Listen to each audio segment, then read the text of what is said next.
Hello everyone, once again आपका स्वागत है वीआईपी के स्पेशल सीरीज में। और वीआईपी का ये पार्ट 2 है। पार्ट 1 इसका अपलोड हो चुका होगा और आई होप कि आपने वो वीडियो जरूर देखी होगी। इस पार्ट में हम काफ़ी सारे वोकैब डिस्कस करने वाले हैं और ये वोकैब आपकी इंग्लिश को और अधिक मजबूत बना देगा। तो वीडियो को देखिए अंत तक, क्यों वीडियो के एंड में हम आपसे पूछेंगे एक सवाल जिसका देना होगा आपको जवाब कमेंट बॉक्स में। तो जो भी विद्यार्थी इस क्वेश्चन का सही आंसर देंगे उनका नाम अनाउंस होगा इसी सीरीज के अगले वीडियो में। तो चलिए डिस्कशन स्टार्ट करते हैं।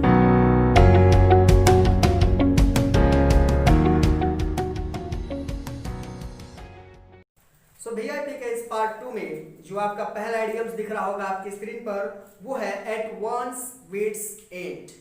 एट वंस वेट्स एंड जिसका मतलब होता है टोटली कंफ्यूज्ड या परप्लेक्स्ड, यानी पूर्णतः असमंजस में पड़ जाना, कंफ्यूज हो जाना। इसी को बोलते हैं at one's wits end, totally confuse या परप्लेक्स्ड, यानी पूर्णतः असमंजस में पड़ जाना। चलिए, जो हमारा दूसरा आइडियम्स है वो आपको दिख रहा होगा एबव बोर्ड। एबव बोर्ड का मतलब होता है ऑनेस्ट एंड फ्रैंक, यानी बिल्कुल ईमानदार और स्पष्ट, यानी एक ऐसा व्यक्ति जो अपने काम में ईमानदारी दिखाता हो, पूर्णतः ईमानदार हो, उसको बोलते हैं एबव एंड ऑनेस्ट, यानी पूर्णतः ईमानदार। चलिए, तीसरा जो नंबर आपको दिख रहा होगा, तीसरा, वो है एन एप्पल ऑफ डिस्कॉर्ड या bone of contention. An apple of discord या बोन ऑफ कंटेंशन, जिसका इंग्लिश मीनिंग आता है cause of quarrel. So my dear students, cause of quarrel का मतलब होता है झगड़े की वजह, यानी एक ऐसा कारण जिससे झगड़ा हो, यानी झगड़े की वजह को बोलते हैं बोन ऑफ कंटेंशन, या इसी को बोलते हैं एन एप्पल ऑफ डिस्कॉर्ड। तो जो आपका 4 नंबर का आइडियम्स और फ्रेज है वो है आपका एट ब्रेजर ड्रॉन। एट ब्रेजर ड्रॉन का मतलब होता है ओपन एनिमिटी, यानी पूर्णतः शत्रुता, यानी खुली दुश्मनी जिसको आप बोल सकते हैं। तो एट डेजर्ट डाउन का मतलब होता है ओपन एनिमिटी, यानी खुली शत्रुता। सो ये रहे हमारे आज के इडियम्स और फ्रेज, और अब डिस्कस करते हैं कुछ एंटोनिम्स और सिनोनिम्स, यानी समानार्थी और विपरीतार्थक शब्द। तो इसमें जो हमारा पहला शब्द आपको दिख रहा होगा स्क्रीन पे, वो है अटैक। आप अच्छी तरह जानते हैं अटैक का मतलब होता है आक्रमण करना, किसी पर हमला करना। और इसी की जो सेम मीनिंग देने वाले कुछ इंग्लिश वर्ड हैं वो है असॉल्ट, एग्रेशन या इन्वेशन। एग्रॉट, एग्रेशन या इन्वेशन, ये जो तीनों वर्ड हैं इन तीनों का सेम मतलब होता है हमला करना या आक्रमण करना। चलिए, जो दूसरा हमारा सिनोनिम्स है वो है एबिलिटी। एबिलिटी, एबिलिटी का मतलब होता है योग्यता या कौशल, योग्यता या कौशल, जिसकी सेम मीनिंग देती है कैपेसिटी, स्किल या टैलेंट।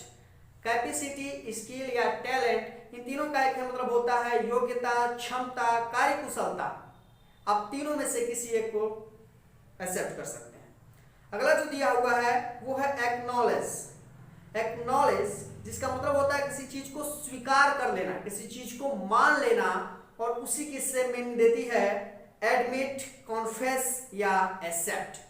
एडमिट, कॉन्फेस या एक्सेप्ट, जिसका मतलब होता है किसी चीज को मान लेना, किसी चीज को स्वीकार कर लेना, आत्मसात कर लेना। सो नेक्स्ट वर्ड जो हमारा है वो है एड। एड का मतलब होता है सहायता करना, समर्थन करना, सपोर्ट करना, जिसकी सेम मीनिंग देती है 3 वर्ड्स जो हैं असिस्टेंस, हेल्प, रिलीफ या सपोर्ट।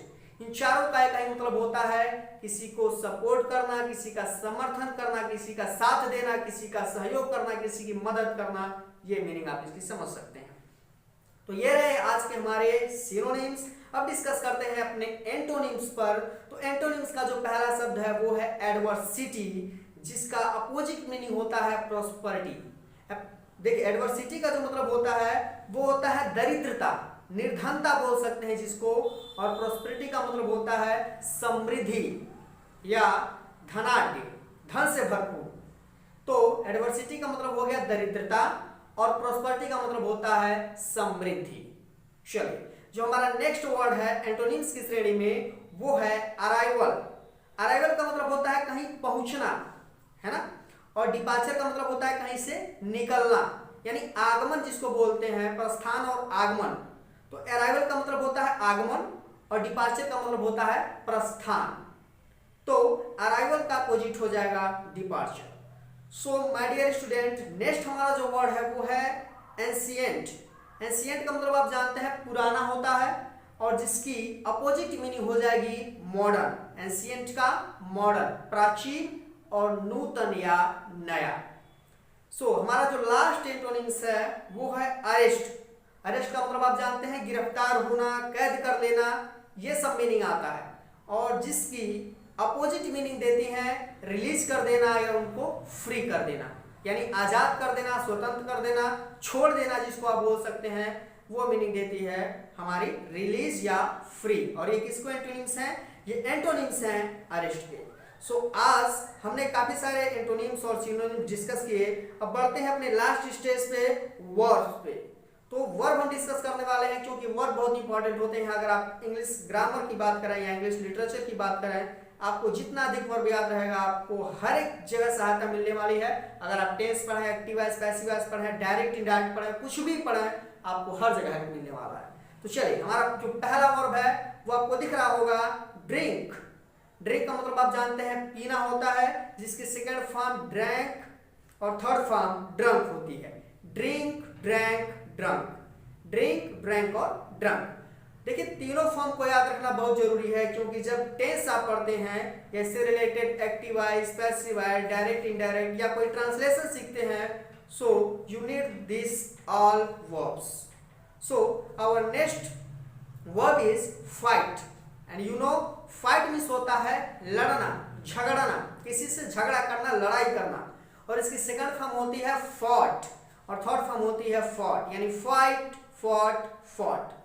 सो फाइट का मतलब हो गया लड़ना। So next word we have find, and find means जानते हैं खोजना होता है, किसी चीज को खोजना या पाना भी होता है फाइंड का मतलब। सो इस वर्ड की जो सेकंड फॉर्म है वो है फाउंड और third form found. Find, found और फाउंड। आपका जो लास्ट वर्ड है वर्ब की श्रेणी में वो है गेट। गेट का मतलब होता है पाना या किसी चीज को प्राप्त कर लेना, जिसका सेकंड फॉर्म होता है गॉट और थर्ड फॉर्म होता है गॉड, यानी गेट, गॉट, गॉड, जिसका मतलब होता है पाना। सो आज की ये वीडियो जिसमें हमने काफी सारी चीजें डिस्कस की, इडियम्स और फ्रेज डिस्कस किए, एंटोनिम्स, सिनोनिम्स और वर्ब डिस्कस की। सो आई होप कि ये वीडियो आपको पसंद आई होगी। और अब बारी है आपसे एक सवाल पूछने की, जिसका जवाब आपको कमेंट बॉक्स में देना है। अगर आपका जवाब बिल्कुल सही आता है तो आपका नाम अनाउंस होगा इसी वीडियो सीरीज की अगली वीडियो में। सो आज का सवाल आप ध्यान से सुने, नोट कर लें। सो आज का सवाल है इडियम से। सो इडियम जो है वो है आपका एप्पल ऑफ डिस्कार्ड या bone of contention. Apple of discard या बोन ऑफ कंटेंशन का मतलब क्या होता है? ये दोनों जवाब आपको हिंदी और इंग्लिश दोनों में टाइप करने हैं।